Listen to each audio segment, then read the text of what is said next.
Did you know the cervix changes position and texture depending on where you are in your ovulation cycle? Feeling your cervix can help you determine whether or not you are ovulating, and it's a great way to better understand your reproductive system. There's no special equipment needed to feel your cervix. See Step 1 for guidance. 1. Know where your cervix is located.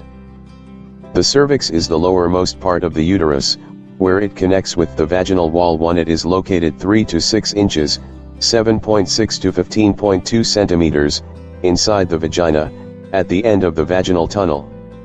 It is shaped like a small donut with a tiny hole in the center. The position and texture of the cervix change throughout the ovulation cycle.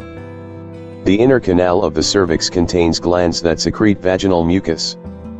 The color and texture of the mucus also change throughout the cycle. 2. Wash your hands with soap and warm water. Since you'll be using your fingers to feel your cervix, it's important to wash your hands thoroughly to prevent transmitting bacteria to your reproductive system. Avoid using lotion or hand cream before feeling your cervix, since the ingredients in these products can lead to vaginal infections. If you have long nails, you might consider giving them a trim before feeling your cervix. A long, sharp nail could scratch your vagina. 3. Get in a comfortable position. Most women find that a sitting position, rather than standing or lying down, allows for easy access to the cervix with a minimum of discomfort. Sit on the edge of your bed or bathtub with your knees apart. 4. Insert your longest finger into your vagina. Gently move your finger into your vaginal opening and let it glide into your vagina. Depending on where you are in your ovulation cycle, your finger may reach several inches into your vagina before you feel your cervix. If you wish, you may lubricate your finger with a water-based lubricant to help it glide in more easily. Do not use petroleum jelly, lotion, or any other product not specifically labeled for use in the vagina. 5. Feel for the cervix. The tip of your finger will touch the donut-shaped opening at the end of your vagina.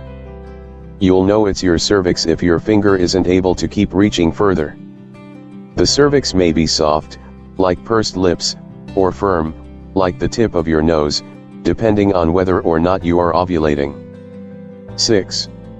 Determine whether your cervix is low or high. If your cervix is low, meaning just a few inches from your vaginal opening, that means you probably aren't ovulating. If it's high, located deep within the vagina, you may be ovulating. The first few times you feel your cervix, it will be difficult to determine whether it's high or low. Keep feeling every day over the course of a month or two, noting the differences in the position of your cervix from week to week. Eventually you'll be able to tell whether your cervix is low or high. 7. Determine whether your cervix is firm or soft. If your cervix is firm and tight, you probably aren't ovulating. If it's soft and has some give, you may be ovulating.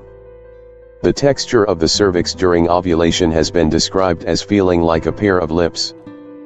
During other periods, before and after ovulation, it's more like the tip of your nose, slightly hard with less give. 8. Determine whether your cervix is wet. During ovulation, the cervix will feel very wet with fluids, and you'll likely have an increased amount of vaginal discharge. After ovulation, the cervix will feel drier until menstruation occurs. 9. Use other methods to verify whether you're ovulating. In addition to feeling your cervix, monitoring your cervical fluids and recording your basal temperature can help you figure out when you're ovulating. This combination of tracking methods is called fertility awareness, and done correctly, it's an effective way to determine when you are fertile. Just before and during ovulation, your vaginal fluid will become heavy and slippery. When ovulation occurs, your basal temperature will rise slightly. It's necessary to take your temperature using a basal thermometer every morning so that you catch the rise in temperature. If you liked the video, please subscribe. Thank you and stay well.